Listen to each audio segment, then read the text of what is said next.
les dice, no obstante que manda a la Junta que persiga su nulidad ante un tribunal, les dice también, hagan un libro de extranjeros y transfieran administrativamente, sin necesidad de esperar decisión de tribunales sobre la validez o no, transfieran administrativamente un libro de extranjeros. Puro ejercicio de cinismo constitucional. Se ejerce cinismo constitucional cuando se reconoce en el cuerpo de la sentencia, su fundamentación, que esa situación de esas actas han perdurado por décadas y formula incluso críticas contra el sistema institucional dominicano, y reconociendo que una situación, suponiendo el peor de los escenarios, suponiendo el mismo, señala que es una situación, la reconoce como una situación consolidada en el tiempo. Y allí, así como hizo con la sentencia de 3 meses antes que declaraba la aplicabilidad de la Convención Americana de Derechos Humanos, asimismo desconoce el tribunal, cuando señala eso, lo que ha sido la jurisprudencia tan citada por ella, tan admirada por ella de la Corte Constitucional Colombiana, del llamado principio de la confianza legítima. Que incluso en situaciones, por eso mencionaba situaciones extremas, se prefiere, ante el conflicto del elemento legalidad con el elemento seguridad jurídica y confianza legítima, se prefiere y tiene primacía la aplicación del principio de la confianza legítima, incluso por encima del principio de legalidad. Es lo que llamaba Cicerón summum ius summa injuria, el derecho más estricto, máxima injusticia. Y por eso en esa transformación que se opera con la constitucionalización del derecho, en sentido general, todo el derecho, partiendo de unas bases, de unos principios, de unos valores constitucionales, precisamente la confianza legítima despliega ese viejo criterio, esa simpleza que yo también proclamaba en mi antigua ignorancia de lo que vendría después para el derecho, para la constitucionalidad. De la ilegalidad no se puede derivar un derecho. Y lo que transforma precisamente la visión constitucional del derecho, la creación de principios derivados de la seguridad jurídica, como es la confianza legítima, es precisamente que sirve para desplazar el dura let, se let, condicionando su aplicación de las leyes a que se valore la conducta de la administración, que genera expectativas legítimas sobre su comportamiento futuro. ¿Qué es lo que ha pasado? El propio tribunal reconoce que durante décadas el Estado dominicano se ha comportado en situación de irresponsabilidad y se han generado situaciones de expectativas legítimas para decenas de miles de personas. Y sin embargo, la decisión opera y va en un sentido contrario. Pero algo más grave. Desde el año 1947, en la República Dominicana, que se instituyó por vez primera la jurisdicción contenciosa administrativa, se señalaba que los actos administrativos gozan de una estabilidad y que cuando de alguna irregularidad padeciera los mismos, el plazo que tendría la autoridad superior, que tiene el deber funcional de vigilar los actos de sus subordinados, es un plazo de 1 año.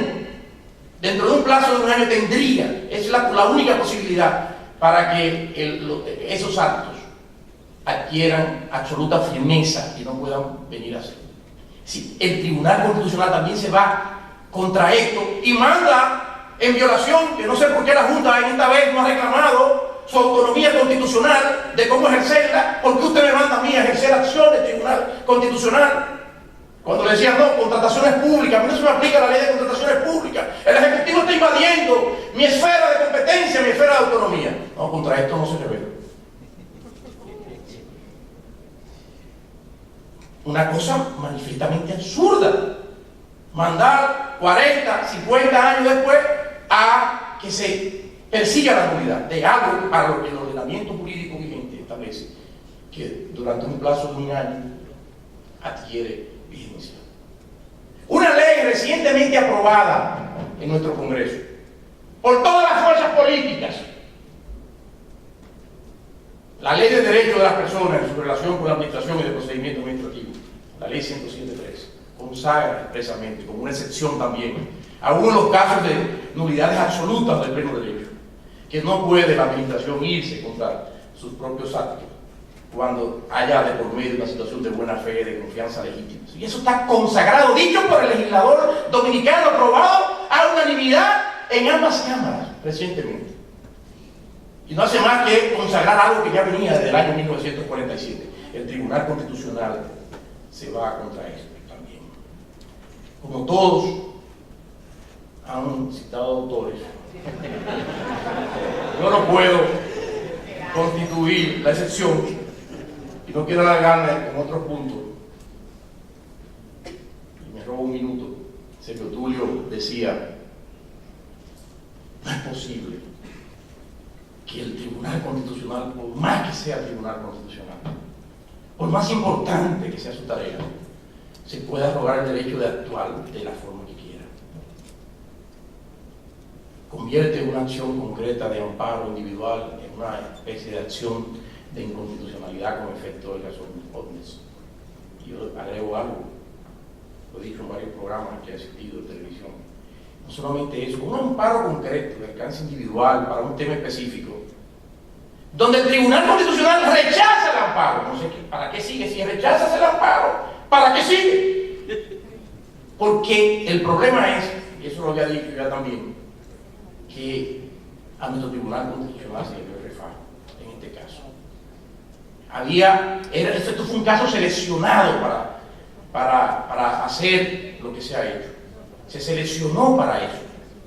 ¿Y por qué señalo y por qué digo esto? Porque cuando uno se lee, ya yo me he leído 5 ocasiones la sentencia, uno nota que el Tribunal Constitucional, en el caso, actuaba más como parte que como garante de derechos constitucionales, que es la misión que le encarga a la Constitución. Actuaba como parte. Estamos defendiendo la dominicanidad, los valores superiores.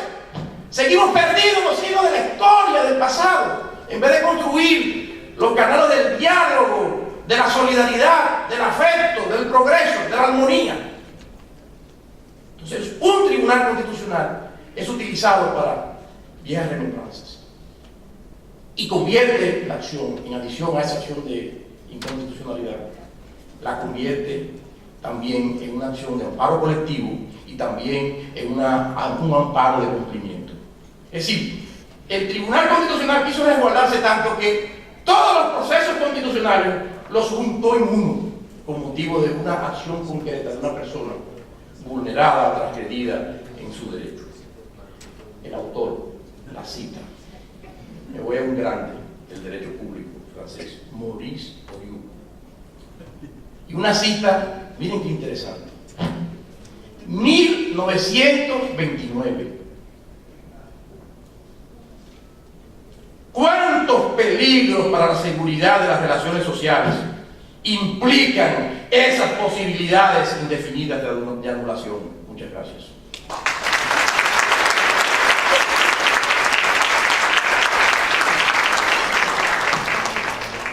Después de escuchar a los distinguidos panelistas esta noche, vamos a permitir, por razones de tiempo, después de estar individualizadas, levantando la mano, 5 preguntas. 1, apoyo por favor.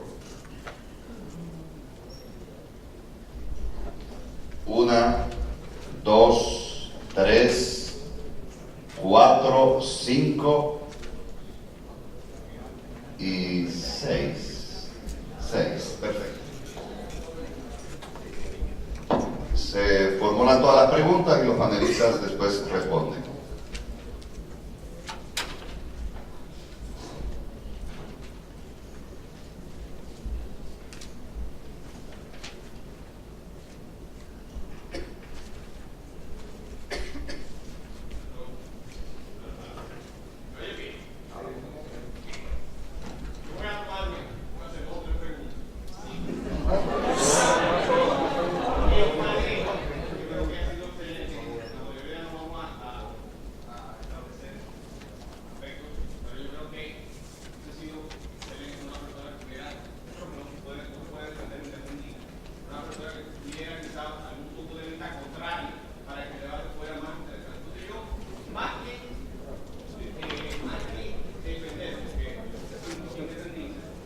que lo que ha dado las pruebas del Tribunal Constitucional, decía amigo, no es más que una intención de tratar de buscar una solución, no se puede decir tendencia, a una situación de un problema histórico inacabable en República Dominicana. Yo creo que la única virtud que puede tener el documento es que va a contribuir a una solución probablemente definitiva, siempre que sea vinculada con responsabilidad por todos los poderes envueltos en la situación. Ahora bien, dicho lo anterior, la decisión y el principio deberíamos acatarla si aplicamos un Estado de Derecho. En ese sentido, a mí me gustaría tratar de reorientar la interpretación que ha aplicado el Tribunal Constitucional en su documento, aplicando un sentido de favorabilidad en referencia al plan de representación. O sea, cómo ustedes pudieran ver ese plan de representación aplicado para una favorabilidad tratando de salvar la situación realizada. Número dos, si en el caso concreto de la situación se puede de manera precisa establecer que la confianza legítima aplica para esa situación, si se dan todas las configuraciones necesarias para que el principio de la confianza legítima entre en configuración, sin entrar en detalle todos los otros riesgos que van a haber en el futuro, la aplicación de la Constitución del 2010 con el tema de la ilegalidad y todo lo demás. Pero a mí me preocupa el tema de la confianza legítima como sustento a esta institución, porque a mi modo de ver no hay lugar a la confianza legítima en este caso, porque la intención inicial del extranjero migrante en este caso no puede buena, lamentablemente. Entonces, en este caso, creo que la confianza legítima como sustento para estar fines es inapropiada. Sí, estoy de acuerdo que el tema de la aplicación de inadmitido de la Constitución no puede ser simple. Entonces, el término de un año me parece limitado. Esas son dos cuestiones. Sí me gustaría ver su posición de cara a buscar una solución a este problema. Es ideal, no resolver el tema. Me faltan 5. Todos los panelistas y las personas que presenten. Yo nací de una madre que su mamá vino de aquí.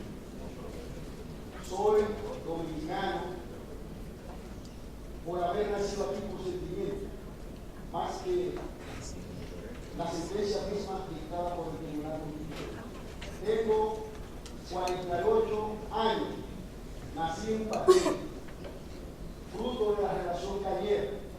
La pregunta es hoy, soy abogado y salgo por esa puerta a la luz de los dictados, a la luz del panel, no sé qué hacer, porque no sé a dónde ir y estoy sin nacionalidad. Porque un tribunal de manera aberrante, sin consecuencia futuro, me ha dejado a mí y a mis 11 hermanos, a mis hijos que nacieron aquí, sin la posibilidad de tener un padre que tenga la confianza en un Estado o en un sistema jurídico. ¿Qué van a hacer conmigo si por esta puerta ya no soy abogado? No tengo mi licencia de conducir, porque todo lo que tengo se me ha acumulado. De pronto, parezco un castillo de arena que con pocas aguas me han derivado, que me han construido mi propio Estado a través de la sentencia.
juicio, ¿cuáles serían los efectos de esta decisión?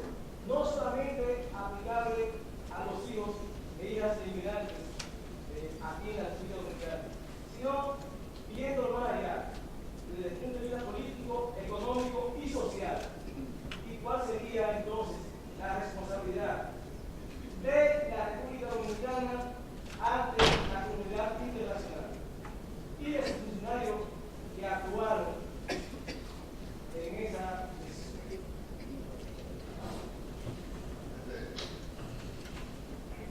Antes de permitir las 3 preguntas más que habíamos individualizado, recordarles preguntas por razones de tiempo, debemos de ir concluyendo. La próxima pregunta. Perfecto. Individualizar también, dirigir la pregunta. ¿A quién se formula la pregunta? La próxima persona es, por favor, allá y aquí. Muy bien. Buenas noches. Gracias. Buenas noches. Mi pregunta es, son 2 preguntas. La primera va dirigida al señor Jorge Prats o al señor Cristóbal. ¿Cómo se puede objetar esta sentencia para que deje de ser violatoria a la propia Constitución? Y la siguiente pregunta es para el panelista Olivo Rodríguez.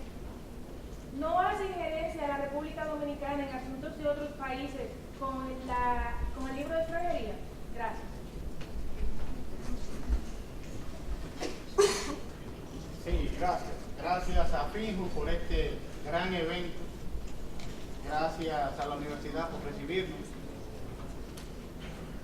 Quiero, aparte ya de felicitar a FINJU, felicitar al Tribunal Constitucional, porque ha traído este tema de la migración.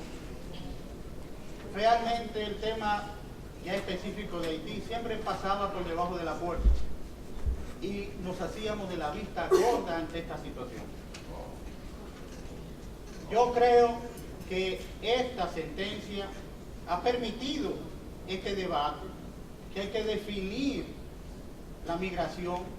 No puede ser manejada por un policía en la frontera, que ya está diciendo que no hay comida.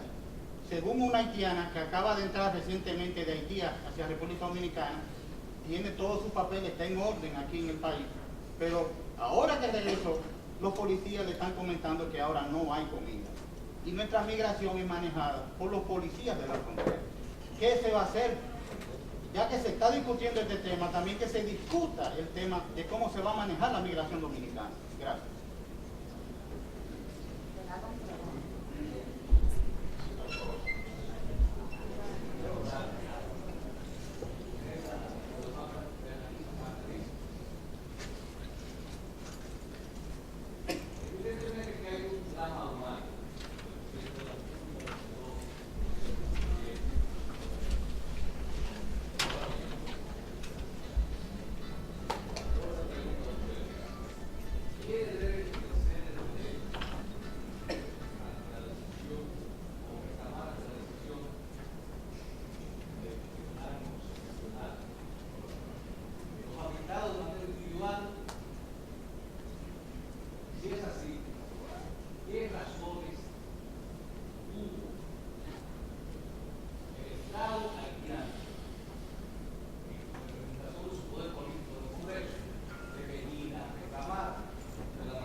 Antes de la sentencia, yo era Felipe Fortines Viejo.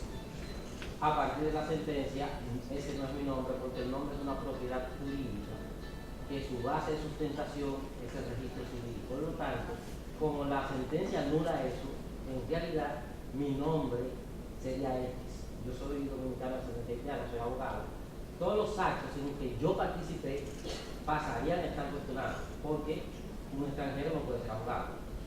Y como yo, hay cientos de personas. Me gustaría que los panelistas tocaran en parte el efecto en cascada que puede generar la sentencia del Tribunal Constitucional. Otro aspecto que me gustaría también que tocara es cómo es que podríamos ya esperar los resultados de esa sentencia, no viéndolo como un aspecto tan negativo, sino cuáles factores positivos podríamos sacar, pero no pensando en naturalización, porque una persona a ser naturalizada se tiene como extranjero. Por ejemplo, en mi caso yo no puedo ser naturalizado. ¿Cuál sería el país que respondería por mí para entregarme la documentación, para que esa documentación pueda ser acreditada por ante el Estado Dominicano para yo ser naturalizado? Porque lo único que tengo es dominicano. El Estado haitiano, como dice el caballero, no protesta por mí, protesta porque no me va a aceptar como haitiano allá, porque yo he entrado como dominicano con visa por más de 3 veces. No voy a ir ahora a decirle que soy haitiano. O sea, ¿cómo esa situación puede ser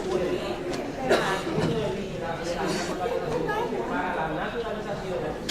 Tiene que haber una documentación, algún Estado que se responsabilice de esa documentación. Antes de darle la palabra a los expositores, quisiera hacer la siguiente observación, no aclaración, porque todas las aclaraciones son malas. Primero, porque tus amigos no la necesitan, y segundo, porque tus enemigos nunca te la creen. O sea que es una observación. Lo primero que tuvimos en cuenta quienes decidimos hacer este panel, esta universidad, el Centro Juan 23, que estuvo muy preocupada por esa situación, era de que lo que nosotros queríamos hacer era un análisis de la sentencia, pero con todas las visiones. Y invitamos a quienes hemos visto que tienen una visión diferente a los panelistas que han participado en el panel de hoy. E insistimos hasta la saciedad. Pero finalmente, uno de ellos nos dijo que ellos no iban a juntarse a debatir con quienes sostienen la tesis de que la decisión del Tribunal Constitucional no se ajusta a disposiciones constitucionales convencionales. No nos vamos a juntar. Eso nos llevó a nosotros a reflexionar. Hicimos la pregunta. No solamente hablamos con una sola persona, hablamos con 9 de los que con mayor presencia están defendiendo la decisión del tribunal.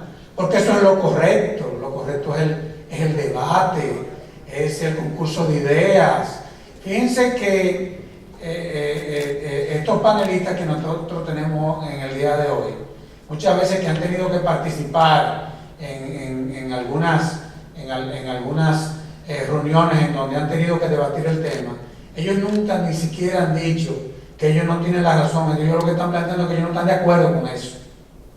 O sea, uno es muy respetuoso de esas cosas, honestamente hablando. Eso lo quería dejar sobre la mesa, porque el Centro Juan 23 inclusive hasta se iba a retirar de esta actividad, y finalmente decidió, bueno, inclusive ellos también de manera individual trataron de ver de qué forma podían animar a ese sector, digámoslo así, a que participara conjuntamente con nosotros.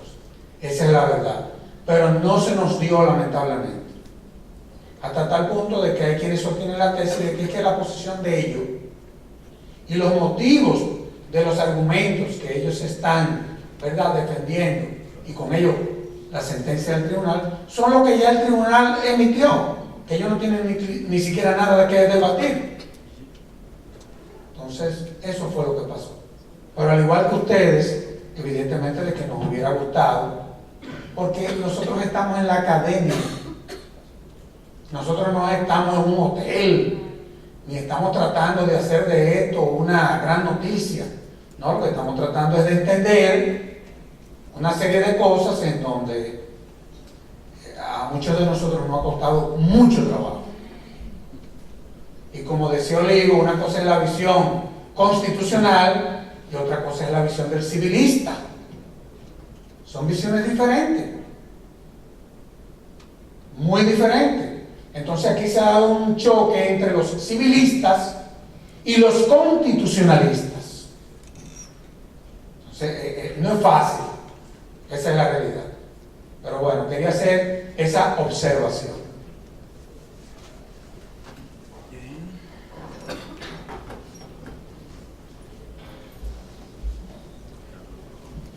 Bien, yo quería decir lo siguiente.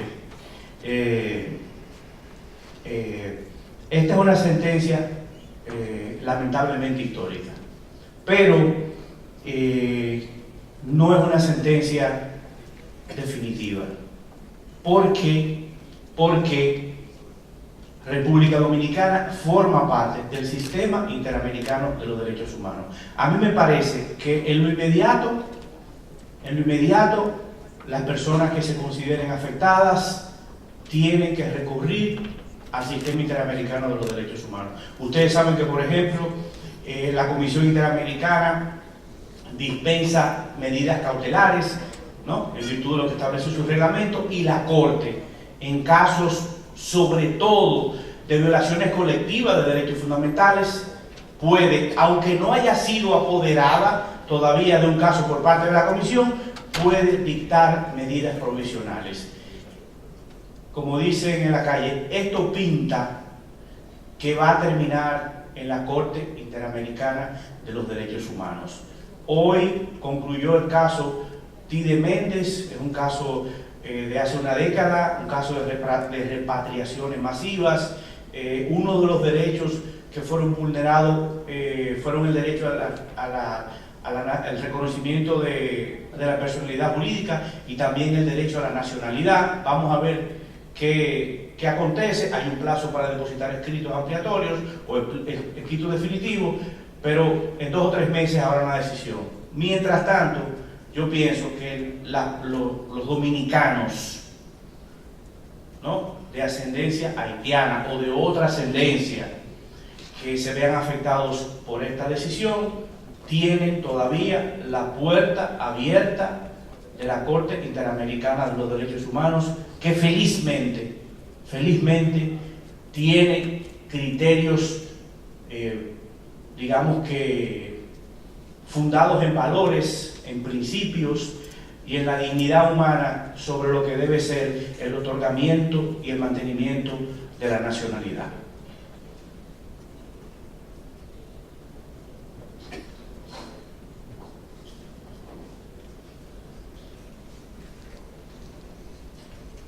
Yo voy a, más que, porque realmente no soy un experto en temas migratorios, ni en la ley 659, de lo que sé de esa ley es lo que aprendí en la universidad. Pero yo quiero que nos mantengamos en los principios, en las grandes avenidas, en la 27 de febrero, en la Churchill, en la Lincoln, en la George Washington, y no nos metamos ni en la Fantino Falco, ni en la Mustafa Kemal Atatürk, ninguna de esas callecitas. Vamos a mantener los principios. ¿Cuáles son los principios? Primero, la nacionalidad es un derecho fundamental, aunque no esté en el título 2 de la Constitución. Y así lo establece la Corte Interamericana de Derechos Humanos. No en el caso Gianni Bosico, en el caso donde estaba en juego una disposición constitucional de Costa Rica con relación a la nacionalidad por naturalización. Y ahí dijo la Corte que aún la naturalización que se otorga en cierto modo discrecionalmente no se puede negar arbitrariamente, mucho menos con trimac, como diríamos ahí, tratándose de la nacionalidad por el ius soli, como es el caso de los hijos de inmigrantes ilegales que adquieren la nacionalidad por el solo hecho de nacimiento. Así lo dijo la Corte Interamericana en el caso Gianni Bosico. En segundo lugar, el criterio jurídico que impera en la República Dominicana, en virtud de la soberanía dominicana expresada en la ratificación de la Convención Americana y en la adhesión a la competencia de la Corte es el criterio de Gianni Bosico, no el criterio dictado por el Tribunal Constitucional. ¿Por qué? Porque la propia ley orgánica del Tribunal Constitucional señala que en materia de interpretación de los derechos fundamentales se aplica la norma más favorable. Y como el corazón de la Oyama lo conoce el cuchillo, yo le pregunto a los dominicanos de ascendencia haitiana, ¿cuál es más favorable, Gianni Bosico o la 168? Creo que Gianni Bosico. Entonces ese es el criterio que prima y ese es el criterio que debe ser esgrimido en todos y cada uno de los casos que individualmente se activen en los tribunales, porque algo debe estar claro: hay que tomar los tribunales por asalto, y aquí va a haber una rebelión de los tribunales van a rebelarse, porque hay algo que es la autoridad de un tribunal constitucional, no le viene dada en virtud de un mandato, le viene dada por el peso de la argumentación jurídica, y aquí está el magistrado Cruzeta, experto en argumentación jurídica. Y la regla número 1 de la argumentación jurídica es que tú no puedes engañar a tu interlocutor, escondiéndote debajo de la manga argumentos, como por ejemplo esa sentencia que no menciona por ningún lado el principio de favorabilidad.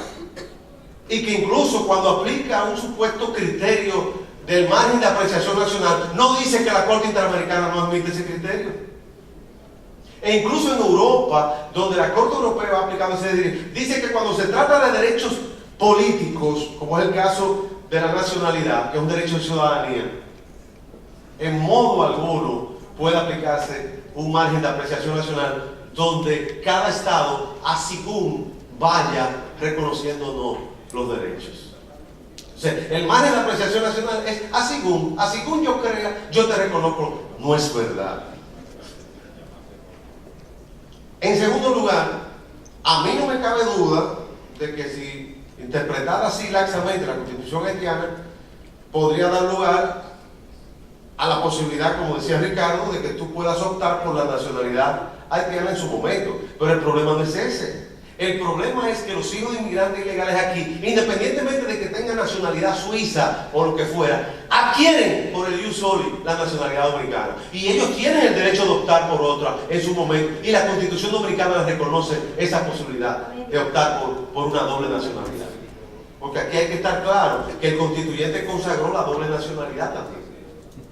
Y la posibilidad entonces de que pueda optar por una o por otra. Entonces, no podemos hacer algo excluyente. Ahora, yo quiero finalizar con una cita, porque el profesor Cristóbal Rodríguez, el hombre trajo Olivo, no te vayas, trajo un artículo de Zagreb, y yo quería citarle algo muy breve.